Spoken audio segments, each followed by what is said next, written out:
Pode sentar, igreja, em nome do Senhor Jesus. Adorado seja o nome do Senhor. Aleluia. Igreja, vivemos tempos tão difíceis. Tempos do qual existe tanto evangelho sendo pregado. Existe tanta palavra sendo pregada. Tanta igreja edificada em tantos lugares. Tantas placas diferentes. A questão é, por que isso acontece nos dias de hoje? Porque nós hoje estamos aqui reunidos nesse lugar tão pequeno, sendo que existem templos tão grandes, tão cheios de pessoas. Existem situações, igreja, que somente as escrituras para ensinar. Mas essa escritura só pode ser interpretada se houver primeiro uma obediência. Você não consegue olhar para as escrituras e interpretá-la sem primeiro você se entregar a Deus. Porque a palavra diz que Deus reserva a verdadeira sabedoria, o verdadeiro conhecimento, a verdadeira revelação das escrituras para os retos. E ser reto é alguém a qual o seu coração está entregue a Deus em obediência a Ele. E nos dias de hoje o Senhor nos dá uma ordenança. Pode ser que pelas escrituras seja a maior ordenança que exista. Ela se encontra então no livro de Marcos, no capítulo de número 16. Adorado seja o nome do Senhor. Livro de Marcos, capítulo 16. Engrandecido e exaltado seja o nome santo do Senhor. É uma mensagem que nós lemos várias vezes. Esse versículo é lido várias vezes. E existe um peso tão grande. Marcos, capítulo 16, versículo de número 15. Aleluia. Uma ordenança do próprio Senhor Jesus Cristo. Marcos, capítulo 16, versículo de número 15. Adorado seja, bendito e engrandecido seja o nome do Senhor. Marcos 16, 15. Quem achou diz amém? Diz assim a palavra de Deus. E disse-lhe: ide por todo o mundo e pregai o evangelho a toda criatura.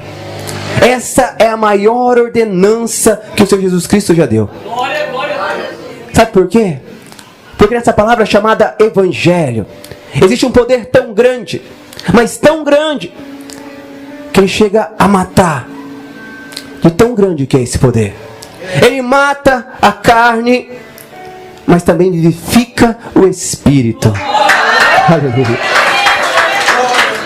Não existe uma arma tão poderosa como ele, que ao mesmo tempo que tem poder para matar, também tem poder para ressuscitar. Esse é o evangelho.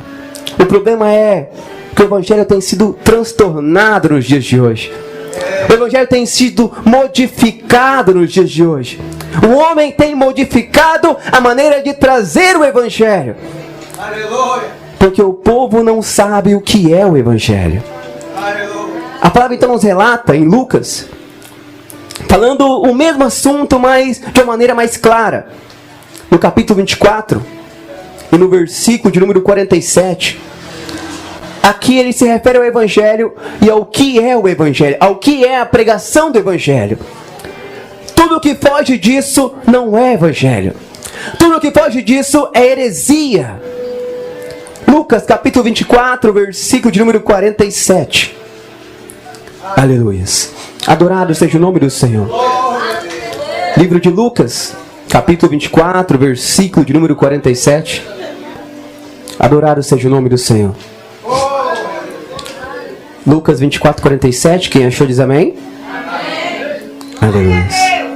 Diz assim as escrituras: e em seu nome se pregasse o arrependimento e a remissão dos pecados em todas as nações, começando por Jerusalém. Lucas aqui ele relata a mesma coisa que Marcos relatou. A questão é que ele explana de uma maneira diferente. Ele diz de uma maneira diferente, sendo a mesma coisa. O evangelho ele é arrependimento e remissão dos pecados. Você consegue entender o quão isso é poderoso? Arrependimento. O evangelho ele traz a você a luz da verdade. Quando nós caminhamos antes do evangelho, caminhamos cegos. Não enxergamos o que é errado, o que é certo. Andamos guiados pelas nossas paixões, guiados pelo nosso entendimento, pelo aquilo que eu acho que é certo, por aquilo que eu acho que é justo, por aquilo que eu acho que é verdadeiro, por aquilo que eu acho que agrada a Deus. eu começo a andar assim. Aí vem o Senhor Jesus Cristo por meio do seu Evangelho e traz então a verdade. Essa verdade, ela é luz. O salmista, ele diz: lâmpada para os meus pés é a tua palavra. Isso mostra que ela é luz. O que acontece agora? Os nossos olhos são abertos quando a verdade chega. João 8,32: e conhecereis a verdade, e a verdade vos libertará. E no versículo 36 ele diz assim: e se o Filho vos libertar, verdadeiramente sereis livres. Olha o quão poderoso é isso. O Evangelho então ele traz o que? Transformação. Ele mostra para mim então o que eu preciso me consertar, aonde está fora do lugar para consertar, para poder chegar até Deus. Porque há uma divisão entre o homem e Deus. Essa divisão em Isaías 59:2 diz que é o pecado, a transgressão. O que é a transgressão? A desobediência da lei do Senhor. O pecado nada mais é, igreja, do que a desobediência da ordenança do Senhor. Quando o Senhor diz: olha, não mintais, ou não minta, eu vou lá e minto, eu estou desobedecendo uma ordem do Senhor, estou pecando contra Ele. Quando Ele diz: não adultere, eu vou lá e adultero, eu estou desobedecendo uma ordem do Senhor, estou pecando contra Ele. O pecado é a transgressão de um mandamento. Isso é pecado.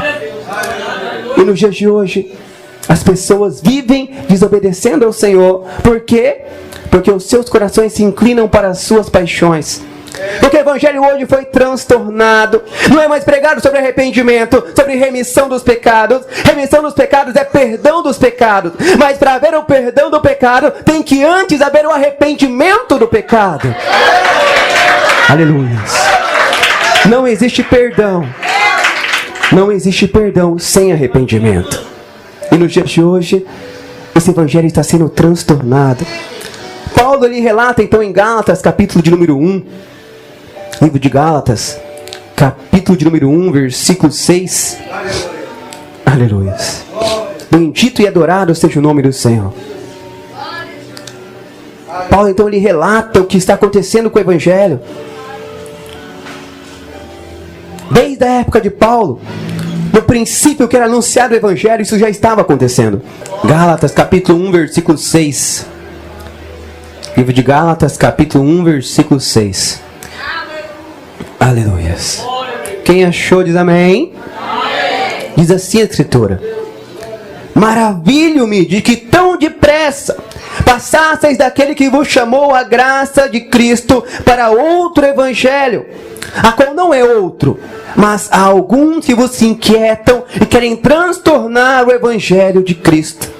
Mas ainda que nós mesmos, ou um anjo do céu vos anuncie outro Evangelho, além do que já vos tenho anunciado, seja anátema ou maldição. Assim como já vos dissemos, agora de novo também vos digo: se alguém vos anunciar outro Evangelho, além do que já recebeste, seja anátema ou maldição. Aí o versículo 10 ele diz: porque persuado eu agora a homens ou a Deus? Ou procuro agradar a homens? Se eu estivesse ainda agradando a homens, não seria servos de Cristo. Adorado seja o nome do Senhor. Exaltado seja o nome do Senhor. O Evangelho, igreja, ele é aceito por pouco, sabe por quê? Porque quando o Evangelho é apresentado a mim, ele mostra aquilo que eu preciso abandonar. E o que eu preciso abandonar é a minha vontade. E isso é totalmente contraditório à razão humana. É totalmente contraditório. Quem é o ser humano em si, racional, que abre mão da sua vontade para agradar a um Deus que nunca viu? Isso só acontece por meio da fé. O Evangelho então é apresentado. Quando é apresentado o Evangelho pela obra do Espírito Santo, há então o convencimento. Ele te convence do pecado. Ele te convence então que isso é verdade. Ao você ouvir então sobre a palavra do arrependimento, ele convence você que essa é a verdade. E essa verdade começa então a entrar. Ela entra no seu coração, aí cumpre o que foi dito aqui já. Apocalipse 3:20: eis que estou à porta e bato. Ele bate por meio da sua palavra. Ele: olha, eu quero entrar no seu coração, mas eu não quero somente entrar e ficar lá no seu coração. Eu preciso regenerar para fazer morada ali. O Senhor Jesus Cristo não pode entrar dentro de nós se não for para fazer morada. E para ele fazer morada, ele tem que primeiro reformar aquele lugar. Ele tem que primeiro quebrar, sabe, tirar do lugar aquilo que não agrada a ele. Ele tem que consertar aquele lugar para então fazer morada ali. Isso é chamada de obra de santificação ou de regeneração. É quando o Espírito Santo começa então a tirar de dentro de você, de dentro de mim, aquilo que não alegra ele por meio da sua palavra. Mas para isso acontecer, você tem que ouvir primeiro aquilo que agrada a ele. Como você vai abandonar a mentira se você não ouvir sobre a mentira? Como você vai abandonar a vaidade se você não ouvir contra a vaidade? Como você vai abandonar o adultério se você não ouvir contra o adultério? Existem homens sinceros, mulheres sinceros com Deus, que eles oram com sinceridade, que é uma entrega com sinceridade, mas que ao mesmo tempo não conseguem alcançar um patamar com Deus, porque eles não ouviram o verdadeiro evangelho. Eles são entregues. É o que fala em Romanos capítulo 10, versículo 1. Tem zelo de Deus, mas não com entendimento. Eles zelam por um Deus. Existem tantas religiões que zelam por um Deus, mas que ao mesmo tempo não o conhecem.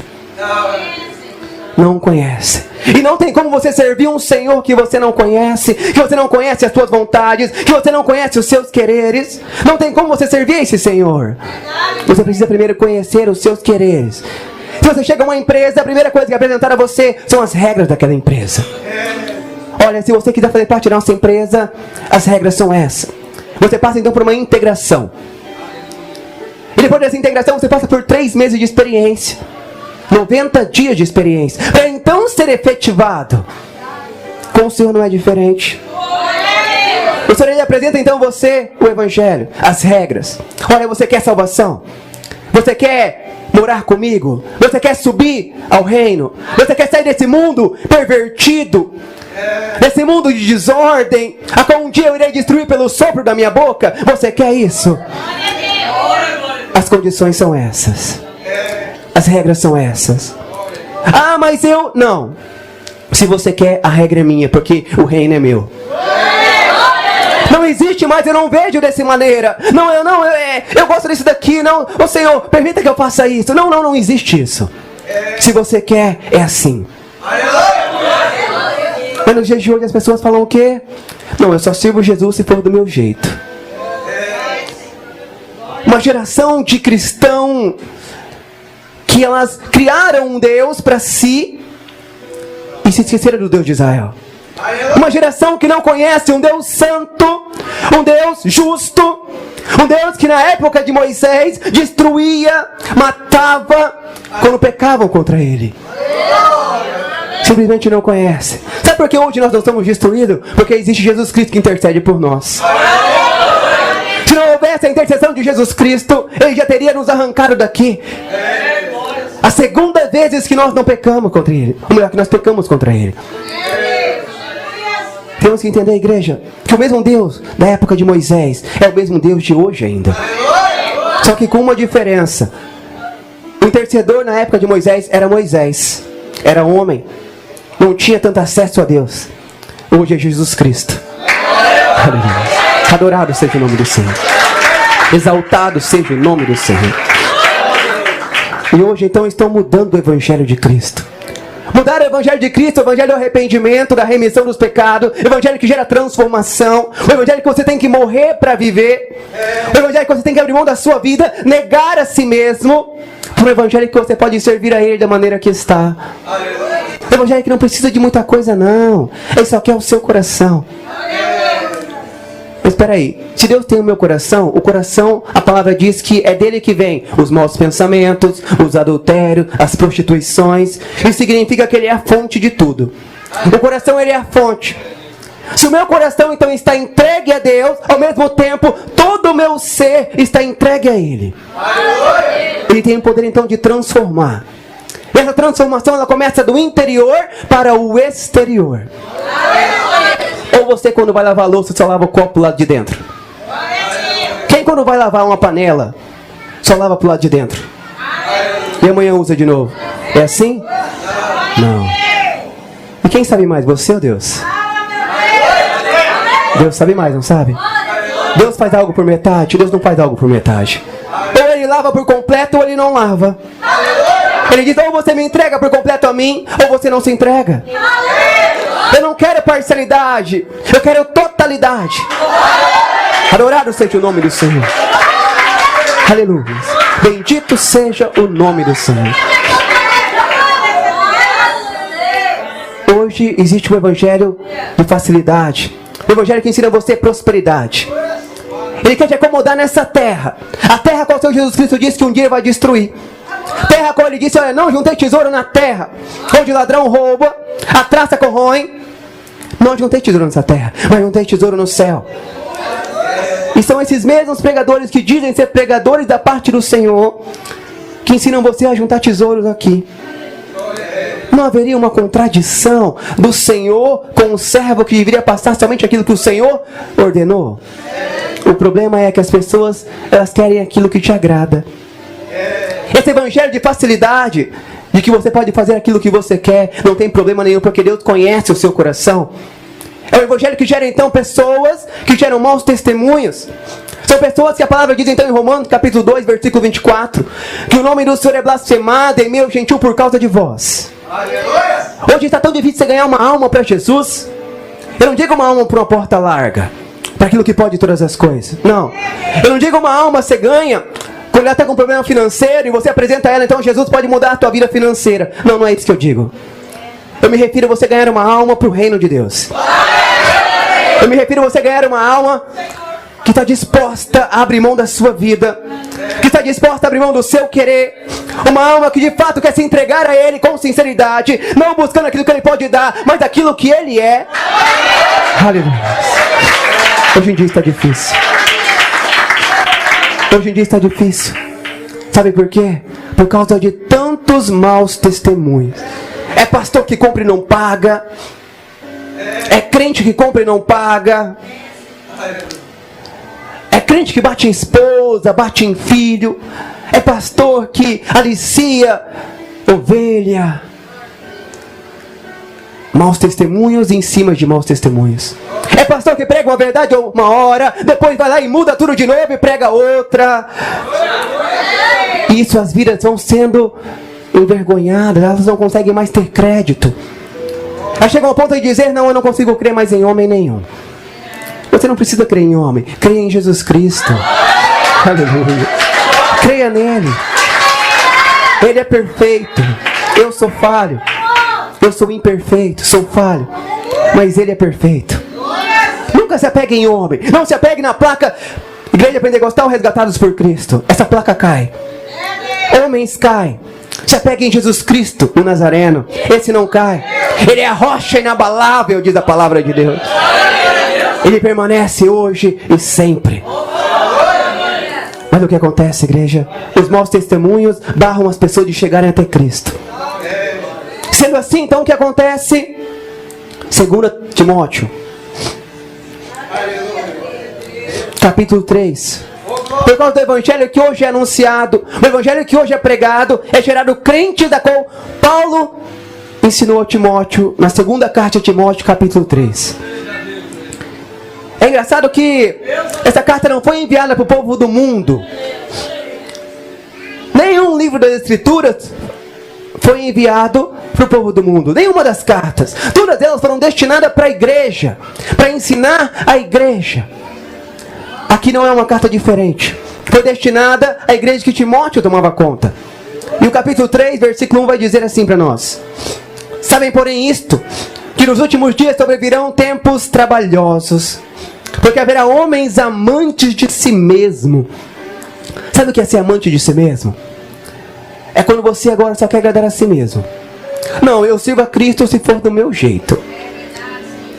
Não, olha, se não falar do adultério que eu estou, que eu abri mão do meu esposo, conhecendo a verdade já, me separei, o pastor que eu congregava um dia falou que eu não podia separar, porque é adultério. Eu conhecia uma verdade, minha esposa conhecia uma verdade. Mas o pastor que eu estou agora falou que eu posso ir até para o reino de céus. Então é aqui que eu vou congregar. Amante de si mesmo. Não se preocupam mais com a verdade. Não querem nem saber se aquilo é verdade ou não é, desde que agrade a si mesmo.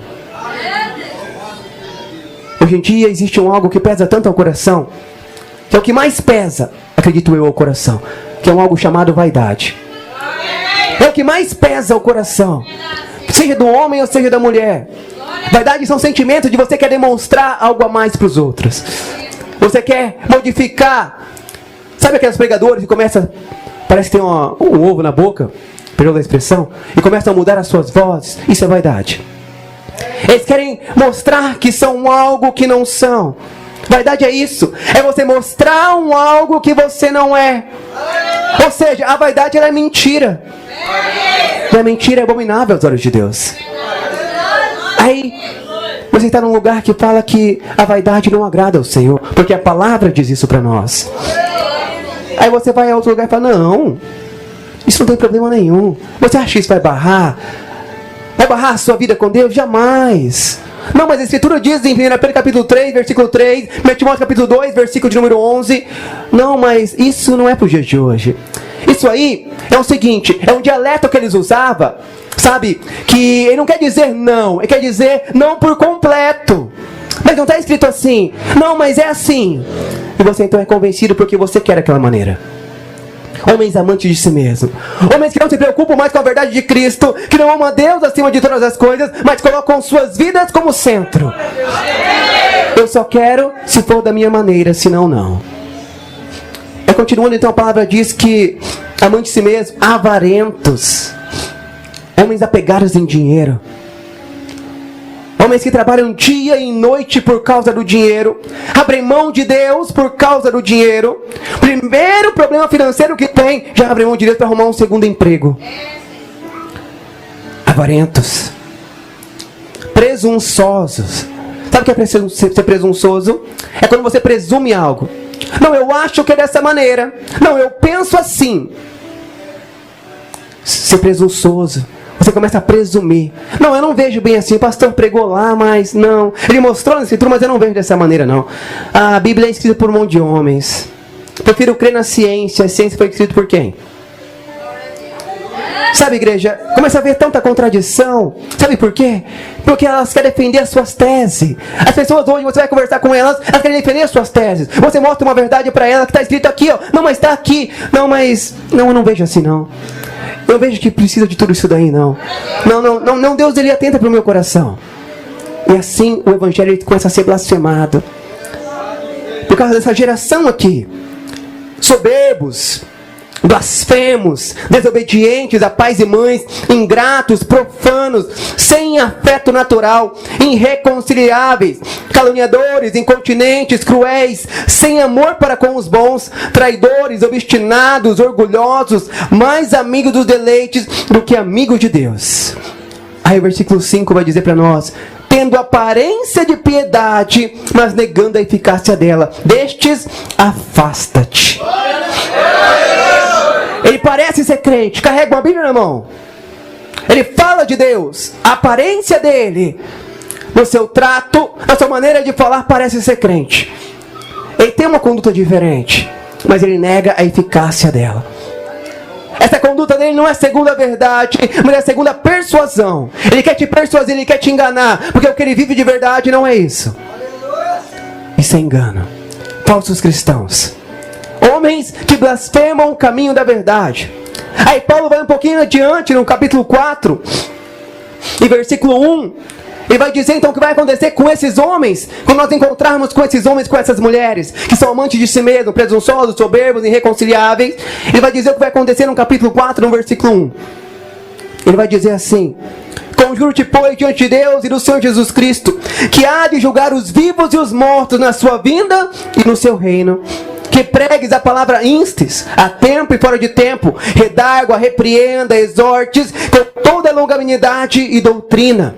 Porque virá tempo em que não sofrerão a sã doutrina, mas tendo comichão nos ouvidos, amontoarão para si doutores, conforme as suas próprias concupiscências, ou conforme as suas próprias vontades, e desviarão os ouvidos da verdade, voltando às fábulas. É isso que vai acontecer. Quando a verdade for apresentada, então, a esses homens que são amantes de si mesmos, a qual disse o capítulo 3, eles vão fazer o quê? Eles vão se desviar. Porque os seus ouvidos estão cheios de comichões. Eles já não querem mais. Eles vão voltar a fábulas, a histórias contadas, sem verdade bíblica. Porque os falsos profetas, como foi dito pelo pastor Anderson, eles usam a Bíblia. Eles não usam outro livro. Usam outro para estudar, uma chamada teologia, mas eles usam a Bíblia para afirmar algo. O problema é que eles distorcem ela. Uma verdade distorcida, igreja, não deixa de ser uma verdade distorcida. Não deixa de ser uma mentira. Uma verdade distorcida, ela é uma mentira. A verdade, ela tem que ser plena. A verdade, ela não pode entrar em contradição com outra verdade. Ela tem que ser completa. Porque a palavra de Deus, ela tem um equilíbrio tremendo, que você não vai achar em nenhum outro livro. Ela é equilibrada. Todos os atributos de Deus são equilibrados. Todos eles. A sua ira, a sua santidade, a sua justiça, a sua misericórdia, o seu amor. Nenhum excede nenhum. Todos eles são do mesmo tamanho e operam de uma mesma maneira. Há equilíbrio. Assim também há o equilíbrio na palavra de Deus. Então, igreja, está se perdendo o princípio do Evangelho, o foco do Evangelho, o Evangelho que gera transformação, o Evangelho que regenera, sabe, que tira você do mundo e tira a vontade do mundo de dentro de você.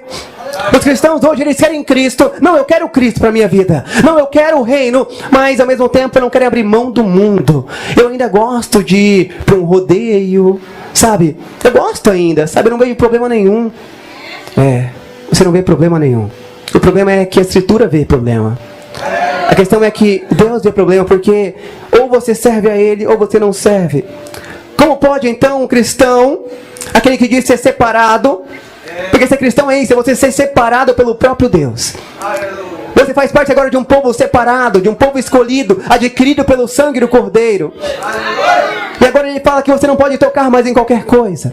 O seu corpo não é mais seu. Quer ver? Vamos em 2 Coríntios, capítulo 6. 2 Coríntios, capítulo 6, versículo 14. Adorado seja o nome do Senhor. Pensa num Deus maravilhoso. Eu preparei uma coisa, o Senhor trouxe outra. Amém. 2 Coríntios, capítulo 6, versículo 14. A igreja está entendendo a mensagem? Adorado seja.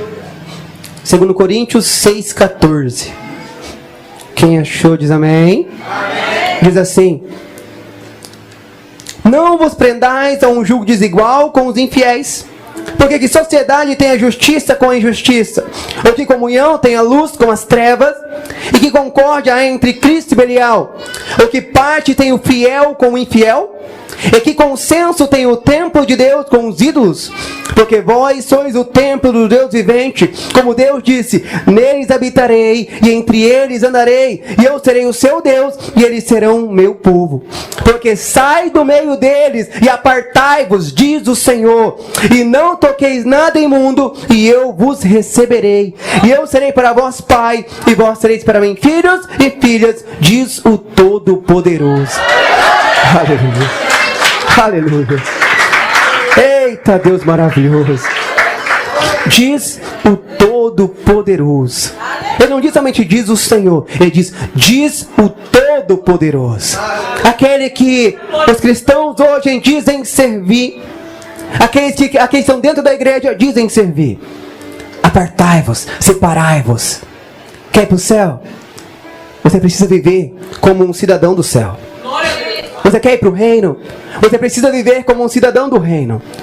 O seu testemunho tem que ser diferente. A sua vida tem que ser diferente a partir de agora. A tua consciência tem que ser diferente. A tua maneira de falar, de andar, de agir, de vestir, de ver, de ouvir tem que ser diferente. Tem que ser diferente. Tem que ser diferente. Caso contrário, não houve transformação do Espírito Santo. Mas nos dias de hoje, você pode todas as coisas. A palavra diz que você é livre. Sim, você é livre. Mas ao mesmo tempo você é escravo de Cristo, diz a palavra. A palavra nos ensina, igreja, que eu sou livre. Mas sou livre da condenação pelo sangue de Cristo. E se eu quero permanecer livre da condenação, eu preciso permanecer em Cristo. Romanos capítulo 8, versículo 1. Nenhuma condenação há para os que estão em Cristo Jesus, que não andam segundo a carne, mas segundo o Espírito.